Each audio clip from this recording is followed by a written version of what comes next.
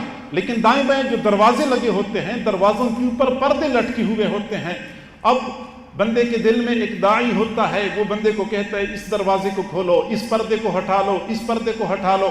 اب جب یہ بات دل میں آتی ہے، یہ ارادہ کرتا ہے، ایک اور داعی دل میں آتا ہے اور وہ کہتا ہے کہ ویلکا لا تفتح ہو، ان تفتح ہو تلج ہو، تو ہلاک ہو جا، یہ نہ کھولو، کیونکہ اگر آپ نے یہ دروازہ کھول دیا، یہ پردہ ہٹا لیا، آپ اس میں ضرور داخل ہو جائیں گے، اور اگر آپ داخل ہو گئے تو آپ نکل نہیں سکیں گے۔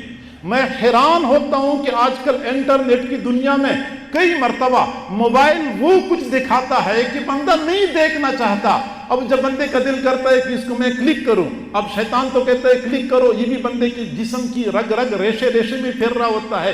ایک بندے کے دل میں واعظ اللہ ہوتا ہے جو فرشتے کی صورت میں ہوتا ہے، یہ بندے کو روکتا ہے کہ بھائی نہ دیکھو نہ دیکھو، ویلکا ان تفتح ہو تلج ہو، ہلاک ہو جا، آپ اس کو نہ کھولیں۔ اگر آپ نے کھول دیا تو آپ ضرور اس میں داخل ہو جائیں گے، اور اگر آپ داخل ہو گئے تو پھر نکلنا آپ کے لیے دشوار ہو جائے گا۔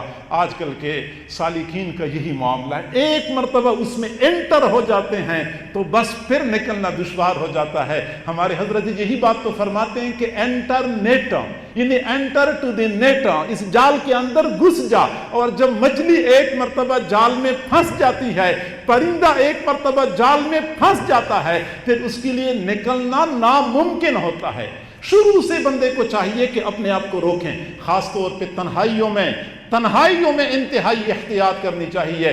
چنانچہ حضور صلی اللہ علیہ وسلم نے حضرت عمر رضی اللہ تعالیٰ عنہ کو خاص طور پہ یہ دعا تلقین فرمائی تھی، یا عمر قل اللہم اجعل سریرتی خیرا من علانیتی۔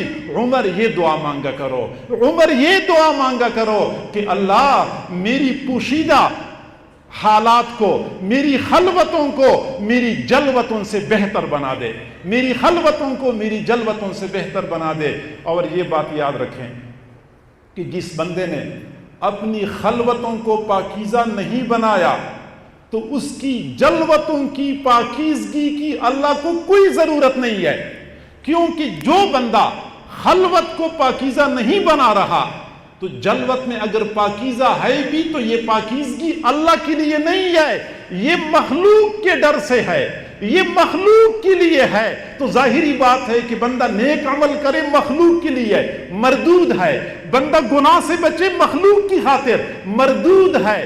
تو جو سالک اپنی خلوت کو پاکیزہ نہیں کر سکتا تو اس کی جلوت کی پاکیزگی کی اللہ کو کوئی ضرورت نہیں ہے۔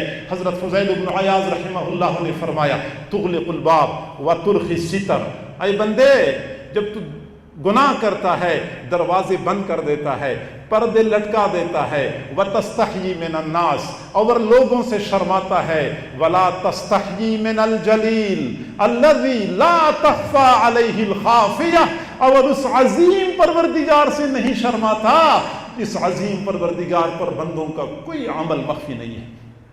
قرآن پاک میں اللہ تعالیٰ نے فرمایا یستخفون من الناس ولا یستخفون من اللہ وَهُمْ يُبَيِّتُونَ لِمَا لَا يَرْضَى مِنَ الْقَوْلِ وَهُوَ مَعَهُمْ إِذْ يُبَيِّتُونَ لِمَا لَا يَرْضَى مِنَ الْقَوْلِ يَسْتَخْفُونَ مِنَ النَّاسِ، لوگوں سے چھپتے پھرتے ہیں، وَلَا يَسْتَخْفُونَ مِنَ اللَّهِ، اور اللہ سے نہیں چھپتے، وَهُوَ مَعَهُمْ، اللہ ان کے ساتھ ہے۔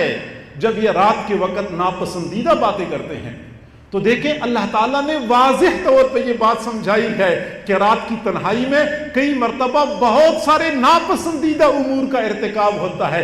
اللہ نے فرمایا وَهُوَ مَعَهُمْ، اللہ ان کے ساتھ۔ سالکین کو چاہیے کہ وہ تنہائی میں خاص طور پہ گناہوں سے بچنے کا اہتمام کرے۔ حضرت ثوبان رضی اللہ تعالیٰ عنہ نے فرمایا کہ حضور صلی اللہ علیہ وسلم نے فرمایا کہ قیامت کے دن کچھ لوگ تہامہ پہاڑ کے برابر نیک اعمال لائیں گے، تہامہ پہاڑ کے برابر نیک اعمال لائیں گے، لیکن اللہ تعالیٰ ان کے اعمال کو اڑتی ہوئی دھول کی مانند بیکار بنا دے گا۔ حضرت ثوبان رضی اللہ عنہ فرماتے ہیں کہ میں نے عرض کیا کہ اللہ کے نبی ایسا کیوں ہے، یہ کون لوگ ہوں گے؟ فرمایا یہ آپ لوگوں میں سے ہوں گے، یعنی آپ ہی کی جماعت مسلمانوں میں سے ہوں گے، اور آپ کی طرح راتوں کو اٹھ اٹھ کی عبادت کریں گے، دن کو نیک اعمال کریں گے، وَلَكِنَّهُمْ إِذَا خَلَوْا بِمَحَارِمِ اللَّهِ انْتَهَكُوهَا، لیکن ان کا یہ معاملہ ہوگا کہ جب یہ تنہائی میں ہو جاتے ہیں تو تنہائیوں میں اللہ کی محرمات کو پامال کریں گے۔ جو تنہائی میں محرمات کو پامال کریں گے یہ قیامت کے دن پہاڑوں جتنے اعمال لائیں گے ان کے اعمال کو ہدر کر دیا جائے گا، ضائع کر دیا جائے گا۔ اور یہی وجہ ہے کہ جب بندہ تنہائی میں ہوتا ہے تو خاص طور پہ اللہ کو یاد کرنا ہوتا ہے۔ حضور صلی اللہ علیہ وسلم نے حضرت ابو رزین رضی اللہ تعالی عنہ کو فرمایا یا ابا رزین اذا خلوت فاکثر ذکر اللہ، ابو رزین جب آپ تنہائی میں چلے جائیں تو اللہ کا ذکر کثرت سے کیا کرو، کیونکہ تنہائی میں پھر شیطان کے وار سے بچنا دشوار ہو جاتا ہے۔ ان الشیطان ذئب کا ذئب الغنم، شیطان بھیڑیا ہے، جس طرح کہ بھیڑ بکریوں کو اٹھانے والا بھیڑیا ہوتا ہے، یأخذ الشاذۃ والقاسیۃ والناحیۃ، وہ بکری جو ریوڑ کے ساتھ چل رہی ہوتی ہے شیطان اس پہ حملہ نہیں کرتا، ہمیشہ کے لیے یہ بھیڑیا اس بکری پہ حملہ کرتا ہے جو ریوڑ سے الگ چل رہی ہوتی ہے۔ گویا کہ تنہائی انتہائی خطرناک ہے، اس لیے ہمارے حضرت جی دامت برکاتہم العالیہ اپنے متعلقین کو بارہا تاکید فرماتے ہیں کہ اپنے بچوں کو تنہائی میں نہ چھوڑیں۔ بچوں کو جو ہم الگ الگ کمرے بنا کے دے دیتے ہیں، پھر گھر میں وائی فائی لگا کے دے دیتے ہیں، پھر لیپ ٹاپ لگا کے دے دیتے ہیں، پھر ہمارے بچے اور ہماری بچیاں کمرے کی تنہائی میں کنڈی لگا کے وہ کچھ دیکھ رہے ہوتے ہیں کہ یقیناً ایسے مناظر کو دیکھ کے شیطان کو بھی شرم آتی ہوگی۔ اپنے بچوں کو، اپنی بچیوں کو، نوجوانوں کو تنہائی میں نہ رکھیں، کوشش یہ کیا کریں، بیٹے ہیں، 2 ہیں، 3 ہیں، سب کے لیے ایک ہی کمرہ ہونا چاہیے، بچیاں ہیں تو ان کے لیے الگ کمرہ ہونا چاہیے۔ ٹھیک ہے بچوں اور بچیوں کو تو الگ کرنا ٹھیک ہے، لیکن بچوں کو کم از کم ایک بچے کو الگ کرنا انتہائی خطرے والی بات ہے۔ دارالاقامہ بن رہا تھا تو حضرت جی دامت برکاتہم العالیہ سے میں نے گزارش کر دی کہ کچھ کمرے ایسے بنانے چاہیے جو چھوٹے چھوٹے ہوں، جس میں 3-4 طلباء اکٹھے رہ سکیں۔ 3-4 طلباء، یہ بڑے درجوں کی طلباء اگر 2-2 3-3 4-4 ہوں تو ذرا وہ آسانی محسوس کرتے ہیں۔ حضرت جی نے فرمایا کہ کمرے جتنے چھوٹے ہوں گے فساد اتنا زیادہ ہوگا،